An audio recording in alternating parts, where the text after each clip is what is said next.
Hello అండి, welcome to tree media. మనతో social activist, family counsellor Shri Krishnakumari గారు ఉన్నారు. మేడం నమస్తే. నమస్తే మేడం, లావణ్య ఇష్యూ కంప్లీట్గా ఇప్పుడు డ్రగ్స్ కేసుగా టర్న్ అయిపోయింది. మనం ఫస్ట్ నుంచి మీరు మాట్లాడారు కూడా ఆల్రెడీ, ఇది కాదు అసలు issue, main issue drug issue అని. అయితే ప్రీతి అని ఒక అమ్మాయి బయటకు వచ్చి లావణ్య నాకు డ్రగ్స్ అలవాటు చేసింది అని ఒక ఎలిగేషన్ పాస్ చేయడం జరిగింది. అసలు ఎందుకని మేడం ఇప్పటి వరకు లావణ్య పైన ఎలాంటి చర్యలు తీసుకోవట్లేదు? ఇంత జరుగుతున్నా కూడా పోలీసులు ఎటువంటి యాక్షన్ తీసుకోవట్లేదు. ఎలా చూడాలంటారు? ఎటువంటి యాక్షన్స్ తీసుకుంటే బాగుంటుందంటారు ఈ కేసులో? డే 1 నుంచి వాళ్ళిద్దరు ప్రైవేట్ పంచాయతీ కంటే కూడా ఇందులో డ్రగ్స్ ఇన్వాల్వ్మెంటే ఎక్కువ కనిపిస్తుంది. ఎందుకంటే అతనే ఎవరు రాస్తరునే ఒక మాట చెప్పేశాడు. ఏమని? స్టార్టింగ్లోనే నా ఇంట్లో కూర్చుని డ్రగ్స్ చేసేది అమ్మాయి, వద్దు తల్లి అని చెప్పాను, నేను వినలేదు అని చెప్పాడు. అది ఎంత వ్యాలిడ్ పాయింటో మరి పోలీసులకు ఎందుకు అర్థం కాలేదో నాకు అర్థం కాల. మరి అసలు ఆమెను కూర్చోబెట్టి, ఇప్పుడు పోలీసులకి చిన్న ఉప్పు అందితే చాలు, దాని నుంచి మొత్తం తీయగలుగుతారు. ఇప్పుడు మీరు నేను మనకు వచ్చిన అభిప్రాయాలను చెప్తాము, మన అనుమానాలను వ్యక్తం చేస్తాము, దీని గురించి ఆలోచించండి అని చెప్తాం. కానీ ఇదే నిజమో ఇదే నిజమని మనం అయితే చెప్పలేం కదా. మన దగ్గర అంత యంత్రాంగం లేదు. కానీ పోలీసులకు ఉంటుందిగా. పోలీసులు ఎందుకు, సరే ఆమె చేసింది డ్రగ్స్, నువ్వెందుకు చేయనిచ్చావు అని, తన్ని ఎందుకు చేసావు, నీకు ఆ డ్రగ్స్ ఎక్కడి నుంచి వచ్చినాయి? పైగా ఇంతకుముందు అమ్మాయి డ్రగ్స్ కేసులో కూడా ఉన్న అమ్మాయి, అవును, 52 రోజులు జైల్లో ఉండొచ్చిన అమ్మాయి. అలాంటప్పుడు ఆ డ్రగ్స్కి సంబంధించిన మొత్తం లింకులన్నీ అమ్మాయికి తెలిసి ఉండాలి. ఆ అమ్మాయికి తెలిసినంతవరకైనా వాటి గురించి ఎందుకు వీళ్ళు ఆలోచించలేదు అంటే ఏం జరుగుతుంది ఇక్కడ అని గనక మనకు ఒక అనుమానం వస్తే గనక ఏమవుతుందంటే, చాలా పెద్ద పెద్ద వాళ్ళు ఇన్వాల్వ్ అయిన కేసుల్లో ఏదో పని పాట లేని విషయాలు, ఒక 4 విషయాలు 4 రోజులు ప్రచారం చేసేసి దాన్ని గాలికి వదిలేస్తారు. ఇప్పుడు వైజాగ్ విజయసాయిరెడ్డి భూములు శాంతి ఉదంతం ఉంది కదా, మీకు దానికి దీనికి చాలా సామీప్యంగా అనిపిస్తుంది. అక్కడ జరిగింది భూముల దందా, అక్రమ దందా. కానీ దానికంటే కూడా జనాలు దేనికి ఇంపార్టెన్స్ చూపించారు? Illegal affair. వీళ్ళిద్దరూ భార్యాభర్తల వ్యవహారము. ఈ చంటి బిడ్డకి తండ్రి ఎవరు, DNA టెస్ట్ అని ఒకడంటాడు, ఒకడేమో అసలు మొహం చాటేశాడు, ఒకడు సుభాష్ రెడ్డి అనేవాడు, నాకు బిడ్డకి సంబంధం లేదన్నాడు. 4 రోజులు విజయసాయిరెడ్డి మీడియాలో వీరవిహారం చేశాడు. ఇప్పుడు అంతా అయిపోయింది. కానీ అసలు విషయం ఏంటి? ఇప్పుడు ఎవరన్నా ప్రజలకు ఇంట్రెస్ట్ ఉందా అసలు ఆ ఇష్యూ గురించి? కానీ అక్కడ జరిగింది ఏంటి? ఇది పైకి కనిపించేది భూముల దందానే ఎక్కువ. అది కూడా మనం మాట్లాడాం. ఇక్కడ ఈ కేసులోనూ ఇద్దరి ప్రైవేటు లవ్ మ్యాటర్ కనిపిస్తుంది. ఇక్కడ నన్ను పెళ్లి చేసుకున్నాడు అంటది కాసేపు, సహజీవనం అంటది కాసేపు, ఎస్ నేను సహజీవనం చేశాను అంటాడు కాసేపు, 2017 నుంచి నాకు సంబంధం లేదంటాడు కాసేపు, రకరకాలు నడుస్తున్నాయి. కానీ దీని వెనక తీగ లాగితే డొంక కదులుతుంది అన్నట్లు డ్రగ్స్ విషయం బయటకు వచ్చే అవకాశం ఉంది. అది చెయ్యట్లా ఈ ప్రభుత్వం. అందుకే నాకు అనుమానం, దీని వెనక ఎవరో పెద్దలు ఉన్నారు, లేకపోతే ఇలా ఎందుకు జరుగుతుంది? ఇంకా ఈ రోజుకి ఈ శేఖర్ భాష, ఇంకొకరు నిన్న మనం మాట్లాడుకున్నట్లు ఒక 4 కలిసి దాన్ని జీడిపాకం కింద లాగుతున్నారు. ఇప్పుడు జీడీలు తయారు చేసేప్పుడు అట్లాగే లాగుతారు, ఒక లెట్టు పట్టుకుని లాగుతూ ఉంటారు. అట్లా చేస్తున్నారు తప్పితే అసలు విషయం ఇప్పుడు ఈ ప్రీతి అన్నమ్మాయి బయటకు వచ్చింది. ఈ ప్రీతి అన్నమ్మాయి బయటకు వచ్చి నాకు డ్రగ్స్ అలవాటు చేసింది, నేను వాళ్ళ ఇంట్లో ఉన్నాను, వాళ్ళ ఇంట్లో ఉండేటట్లుగా చేసుకుంది తను, నేనే కాదు ఇంకా చాలామంది ఇలా ఉన్నారు అని ఆ అమ్మాయి చెప్తుంది. ఆ అమ్మాయి చెప్పిన ధర్మిల ఇవాళ లావణ్య ఏం చేసింది? ఆ ప్రీతి రాస్తరును కలిసి ఉన్న ఫోటోలు, లేకపోతే ఇంకెవరితోనో కలిసి ఉన్న ఫోటోలు, డ్రగ్స్ తీసుకుని వీళ్ళిద్దరూ వేసిన డాన్సులు, అవన్నీ బయటపెట్టింది. మరి ఈ అమ్మాయి మీద ఈ విధంగా బ్లాక్మెయిల్ చేయగలిగిన అమ్మాయి ఇంకెవరినో బ్లాక్మెయిల్ చేయలేదని మనం ఎట్లా నమ్ముతాం? పైగా ఇలాంటి డ్రగ్స్ లాంటి విషయాలు ఒక వ్యక్తిగా చేసే వ్యవహారాలు కాదు ఇవి. ఒక వ్యక్తిగా చేసేవి కాదు. వీళ్ళకి రాజకీయ నాయకుల సపోర్ట్ ఉంటుంది, అధికారుల సపోర్ట్ ఉంటుంది, పోలీసుల సపోర్ట్ ఉంటుంది. అందరి సపోర్ట్ ఉంటేనే కానీ వీళ్ళు ఈ పనులు చేయలేరు. సపోజు వీళ్ళు ఒక చెక్ పోస్ట్ నుంచి ఇంకో చెక్ పోస్ట్ వైపుకి వస్తున్నారు అనుకోండి, డ్రగ్స్ తీసుకొని ఇన్ఫర్మేషన్ తెలిసింది అనుకోండి, లేదు ఒకవేళ ఎయిర్పోర్ట్లో నుంచే తీసుకుని వస్తున్నారు, లేదు నౌకాశ్రయాల నుంచి తరలిస్తున్నారు అనుకోండి, అధికారుల్ని వీళ్ళు వాళ్ళ అదుపాజ్ఞల్లో పెట్టుకుందే ఇవి రవాణా కావు. ఇవి రవాణా అయి వచ్చిన తర్వాత సరఫరా చేసేవాళ్ళు ఉంటారు, స్పెడ్లర్స్, ఇప్పుడు లావణ్య లాంటి వాళ్ళు, వీళ్ళు లేనిదే అసలు డ్రగ్స్ వాడేవాడి దగ్గరికి డ్రగ్స్ రావు. అంటే ఇన్ని అంచెల వ్యవహారం ఉంది దీంట్లో. ఇంతమంది సపోర్ట్ ఉంటే కానీ, కలెక్టివ్ వర్క్ ఉంటే కానీ ఇది అవ్వదు. మరి అలాంటప్పుడు అసలు దీనిలో ఇన్వాల్వ్ అయిన పోలీసులను కూడా ఈ అమ్మాయి బ్లాక్మెయిల్ చేయలేదని ఎందుకు అనుకుంటాము? ఇది 2 వ్యవహారాలుగా మనం మొదటి నుంచి చూడాలని అనుకుంటున్నాం. ఇప్పుడు ఇది కేవలం ప్రేమ వ్యవహారంగా చూస్తే పాపం లావణ్య నష్టపోయిందని అనొచ్చు, లేదు డ్రగ్స్ వ్యాపారంలో కూడా ఈమె వెనక ఎవరో ఉండి చేయించారు అని కూడా అనొచ్చు. కానీ ఆమె ఈరోజు నిందితురాలు, నిందితురాలా అని గనక ఆలోచిస్తే గనక ఆమె ఏదో రోజు ఎప్పుడోనే, అంటే ఇప్పుడు వస్తున్న కథనాలను బట్టి బాధితురాల స్థాయి నుంచి నిందితురాల స్థాయికి వెళ్ళిపోయింది. ఇప్పుడు వరకు ఆమె మాట్లాడింది, శేఖర్ భాషను తిట్టింది, చెప్పు పెట్టి కొట్టబోయింది, లేకపోతే ఇంకొకరిని తిట్టింది, వాళ్ళ నాన్నని తిట్టింది, ఎవరిని రాజ్ తరుణ్ నాన్న తిట్టింది, రాజ్ తరుణ్ని తిట్టింది, అందరినీ తిట్టడం ఒక ఎత్తు. ఇవాళ ప్రీతి అనే అమ్మాయి వచ్చి బయటకు వచ్చి, అసలు ప్రీతి అన్న అమ్మాయి పేరు చెప్పింది ఈ అమ్మాయే ఫస్ట్ మీడియాలో మొన్న చెప్పింది, ఎవరు లావణ్య చెప్పింది, చెప్తేనే అమ్మాయి బయటకు వచ్చింది. పైగా అమ్మాయి రీహాబ్కి వెళ్ళింది, ఈ అలవాటు తప్పు అనుకుంది, తప్పు తెలుసుకుంది, మానుకుంది. ఆ అమ్మాయి జీవితం ఏదో, ఆ అమ్మాయి బిజినెస్ ఏదో చేసుకుంటుంది. కానీ ఇప్పుడు ఆ అమ్మాయిని మళ్ళీ నడి రోడ్లోకి తీసుకుని వచ్చి ఆ అమ్మాయి వీడియోలన్నీ, పాత వీడియోలన్నీ. అయితే ఇలాంటి సందర్భంలోనే లావణ్య గురించి మనం కొంచెం చెప్పుకోవాలి. ఇప్పుడు నిన్న మనం ఒక వీడియో చేస్తే దాంట్లో కూడా డ్రగ్స్ గురించి మాట్లాడండి అని కొంతమంది బాధ్యతాయుతంగా కామెంట్ పెట్టారు.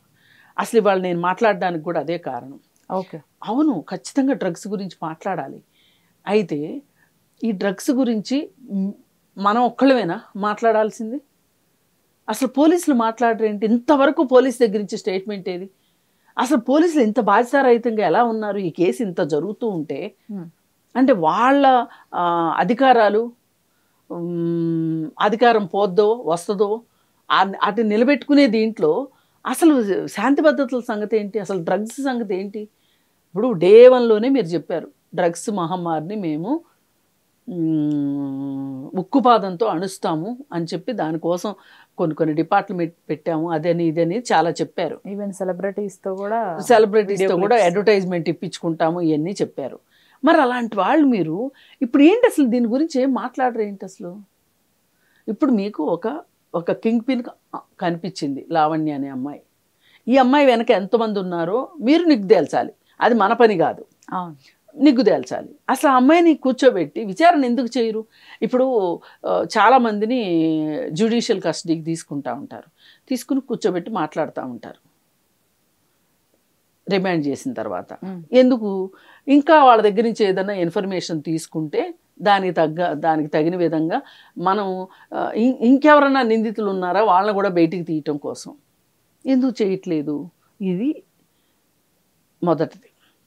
రెండోది, అసలు లావణ్య ఈ పనులన్నీ చేస్తూ ఉంటే లావణ్య తల్లిదండ్రులు ఏం చేస్తున్నారు? అలాగే ఇప్పుడు లావణ్య దగ్గరికి వచ్చిన వీళ్ళందరూ ఎవరైతే ఉన్నారో, ఇప్పుడు ప్రీతి కావచ్చు, ఇంకొక పింకీనో ఇంకో అమ్మాయి పేరు ఏదో బయటకు వస్తుంది, ఆ అమ్మాయి ఇంకా బయటికి రాలేదు, ఆ అమ్మాయి కావచ్చు, ఇంకా కొంతమంది, వీళ్ళందరూ అసలు వీళ్ళ సోషల్ స్టేటస్లు ఏంటి, ఫైనాన్షియల్ స్టేటస్లు ఏంటి, ఆ ఫ్యామిలీల బ్యాక్గ్రౌండ్ కూడా మనకు తెలిస్తే అసలు ఈ సమస్యలోకి వీళ్ళు ఎందుకు కూరుకుపోయారు అనేది అర్థమవుతుంది. ఒక్కటి మంచి విషయం ఏం జరిగిందంటే, దీంట్లో ఈ ప్రీతి ఈ అమ్మాయి ఇంట్లో వచ్చి ఉండేటట్లుగా ఈ అమ్మాయి చేసుకోవటం, ఆ అమ్మాయికి డ్రగ్స్ ఇవ్వటం, ఇవన్నీ చేసిన క్రమంలో వాళ్ళ తల్లి కనిపెట్టింది, ఈ అమ్మాయి 10 కేజీలు బరువు తగ్గిపోయిందంట ప్రీతి. అయితే అసలు ఏంటి అని ఆరాధిస్తే ఈ సంగతి బయటకు వచ్చింది. వెంటనే అమ్మాయిని తీసుకెళ్ళి రీహాబ్లో వేశారు. వాళ్ళు మొదట్లో మేల్కొనకపోయినా కానీ సమస్య తెలిసాక మట్టుకు రీహాబ్లో వేసి ఆ అమ్మాయిని బాగు చేసుకున్నారు. ఇప్పుడు ఆ అమ్మాయి ఫ్రెండు ఉదయ్ అని ఇంకో అబ్బాయి ఉన్నాడు. ఆ అబ్బాయి కూడా ఈ గ్యాంగుల్లో ఉన్నవాడే, ఈ పార్టీలు ఇవన్నీ చేసుకుంటున్న వాళ్ళే. ఇప్పుడు అసలు ఆ ఇల్లు ఎలా అయిపోయిందంటే ఒక డెన్ లాగా తయారైంది. ఎవరిది? రాజ్ తరుణ్ ఇల్లు. అక్కడే వీళ్ళందరూ కలిసి కూర్చొని పార్టీలు చేసుకొని డాన్స్లు వేసుకొని డ్రగ్స్ తీసుకొని డాన్స్లో వీడియోలని లావణ్య బయట పెడుతుంది. ఇప్పుడు ఎప్పుడైతే ప్రీతి వచ్చి మాట్లాడిందో, నిన్న పోలీస్ స్టేషన్లో కంప్లైంట్ ఇచ్చిందో వెంటనే ఇప్పుడు ఆ అమ్మాయి వీడియోలు బయట పెట్టేస్తుంది లావణ్య. ఎక్కడి నుంచి వస్తున్నాయి ఈ వీడియోలన్నీ అంటే, తను ఎవరైతే తన చేతిలో తన అజమాయిషిలో ఉండాలి అనుకుంటుందో, తన గ్రిప్లో ఉండాలి అనుకుంటుందో వాళ్ళ ఫోనులు తీసేసుకుంటుంది. ఆ ఫోనుల్లో ఇన్ఫర్మేషను తోటి తను అవసరమైనప్పుడల్లా ఇప్పుడు రాజ్ తరుణ్ ఫోన్ కూడా తనే హ్యాండిల్ చేస్తుంది లావణ్యనే. అట్లా ఈ ఉదయ్ ఫోన్ కూడా తన దగ్గరే ఉంది. సరే నిన్న ఏదో న్యూస్ ఛానల్లో అడిగారు, నీ దగ్గర ఆమె లైన్లోకి తీసుకొని ఉదయ్ ఫోన్ నీ దగ్గర ఉందా అంటే, నాకు 50,000 ఇవ్వాలి అతను. ఎన్నోసార్లు అతను ఫోన్ ఇమ్మని అడిగితే ఇస్తాను అని పిలిపించి ఇవ్వకుండా పంపించేసిందంట. ఇలా మనుషుల్ని తన చుట్టూ మినుగురు పురుగుల్లాగా తిప్పుకోవటం, తను ఎవరి చుట్టూనో తిరగటం, తన చుట్టూ ఇంకెవరినో తిప్పుకోవడం అనేది ఒక పరిపాటిలాగా అయిపోయింది లావణ్యకి. కానీ ఇవాళ ఈరోజు మనం లావణ్య గురించి ఇంత సాధికారంగా ఎందుకు మాట్లాడగలుగుతున్నాము అంటే, ప్రీతి బయటకు వచ్చి చెప్పింది కాబట్టి. చెప్పందే మనం చెప్పలేం కదా. ఇంకొకటి మనం న్యూస్లో వచ్చింది ఏంటంటే మేడం, ఆఖరికి డ్రగ్స్ అలవాటుతో పాటు వీళ్ళవి న్యూడ్ కాల్స్ కూడా రికార్డ్స్ చేయటం, వీళ్ళ న్యూడ్ వీడియోలు కూడా పెట్టుకొని బెదిరించడం అనేది కూడా ఒకటి చేసింది అని చెప్పేసి. లేదండి, తన మనస్తత్వం రీత్యా తను ఎవరినైనా ఇరికించాలి అనే మనస్తత్వం ఉంది.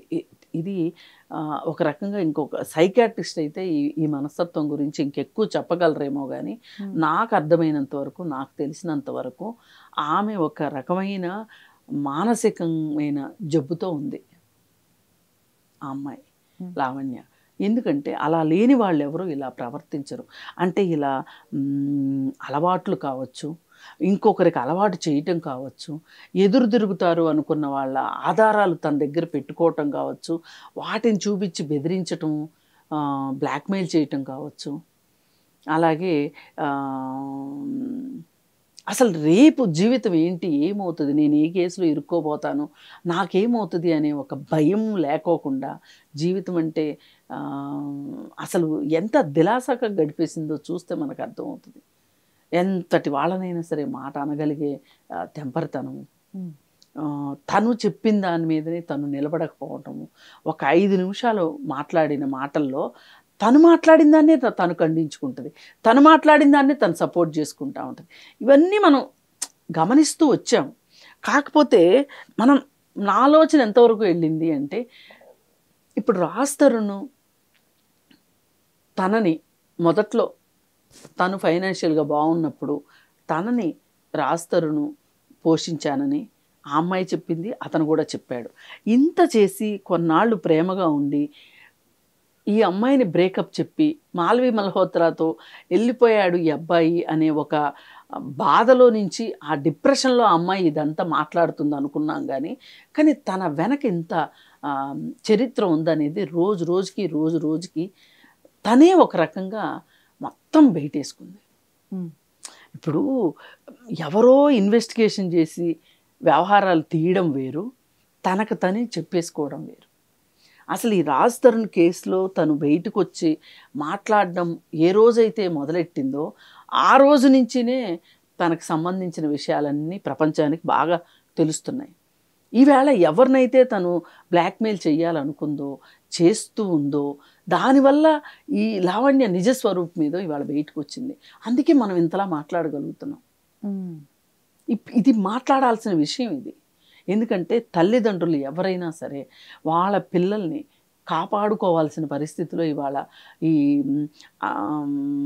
మధ్యతరగతి వాళ్ళు కాకపోవచ్చు, కానీ ఎగువ మధ్యతరగతి వాళ్ళు కావచ్చు, ఉన్నత వర్గాల్లో అంటే డబ్బులు బాగా సంపన్న వర్గాల్లో ఉన్న పిల్లలు ఈ విధంగా ఎవరెవరి చేతుల్లోనూ బందీలైపోయి డ్రగ్స్కి బానిసలైపోయి వాళ్ళ జీవితంలో వాళ్ళు అన్నీ కోల్పోలేగా చేయటము, వాళ్ళకి సంబంధించిన వివరాలు వీళ్ళ దగ్గర పెట్టుకొని వాళ్ళకి చూపిస్తామని చెప్పి ఇవి బయటికి పంపిస్తాము అని చెప్పి లీక్ చేస్తామని చెప్పి తల్లిదండ్రుల దగ్గర నుంచి డబ్బులు గుంజేవాళ్ళు కానీ ఇలా రకరకాల వాళ్ళు ఉన్నారు. ఇప్పుడు ఒకప్పుడు శ్రీరెడ్డి ఉంది కదా, శ్రీరెడ్డి ఇట్లాగే కదా సినిమా ఇండస్ట్రీలో చాలామందితోటి స్నేహంగా ఉన్నప్పుడు ఫోటోలన్నీ దగ్గర పెట్టుకొని తర్వాత ఒక్కొక్కటి లీక్లు ఇస్తూ చేయడము అనేది. అలాగే తమిళనాడులో శుచి లీక్స్ అని అప్పుడు బయటపడి అవైనా కానీ వీళ్ళందరూ ఏంటంటే వ్యాధిగ్రస్తులు, మానసిక వ్యాధిగ్రస్తులు అనమాట. వీళ్ళు ఎట్లా అంటే వాళ్ళు మునిగిన తర్వాత అందరినీ ముంచాలని చూడటం. ఇప్పుడు డ్రగ్స్ తీసుకునే వాళ్ళు చేసేది కూడా అదే. వాళ్ళు డ్రగ్స్ తీసుకున్నారు కదా, మేము తీసుకున్నాం కదా, ఇంకో నలుగురిని తీసుకుంటే గనక మనకు తోడు ఉంటారు ఒకటి, ఒకరికొకరు రక్షణగా ఉంటారని ఇంకొకటి. ఇప్పుడు వీళ్ళు చెప్పరు కదా బయట, వీళ్ళ గురించి చెప్తే వాళ్ళు బయట పెడతారు, వాళ్ళ గురించి చెప్తే వీళ్ళు బయట పెడతారు. అందుకని చెప్పి ఇది ఒక సీక్రెట్గా సాగిపోతున్న ఒక ప్రయాణం అన్నమాట. ఈ ప్రయాణంలో లావణ్య నష్టపోయిన దానికన్నా కూడా లావణ్య వల్ల ఎక్కువ మంది నష్టపోయారు అనేది మనకి ఈరోజు నిర్ధారణ అయింది. ఇప్పుడు ఆ అమ్మాయి ఒక అతనితో కలిసి ఉంది, ఎవరో ప్రీతి కలిసి ఉండి అతను చాలా ఇబ్బందులు పెట్టాడని చెప్పి అతనితోటి విడిపోయింది. వాళ్ళిద్దరూ సహజీవనమే, పెళ్ళి అయితే చేసుకోలేదు, ఏదో గుళ్ళో తాళి కట్టారంట, అది పెళ్ళి రిజిస్టర్ కాలేదు కాబట్టి ఆమె విడాకులు తీసుకోవాల్సిన అవసరం కూడా లేదు. ఉదయ్ అనే అతనితోటి సహజీవనం చేస్తుంది. ఇప్పుడు అతను పెళ్లి చేసుకుంటానని చెప్తుంది. దాని గురించి కూడా ఇప్పుడు ఈ అమ్మాయి మాట్లాడడం, ఎవరు లావణ్య అంటే ఇప్పుడు ఆ అమ్మాయి బయటకు వచ్చి మాట్లాడింది కాబట్టి ఆ అమ్మాయిని టార్గెట్ చేస్తుంది. ఎవరు బయటకు వచ్చి సంగతి ఏదని చెప్తానంటే వాళ్ళని టార్గెట్ చేస్తుంది.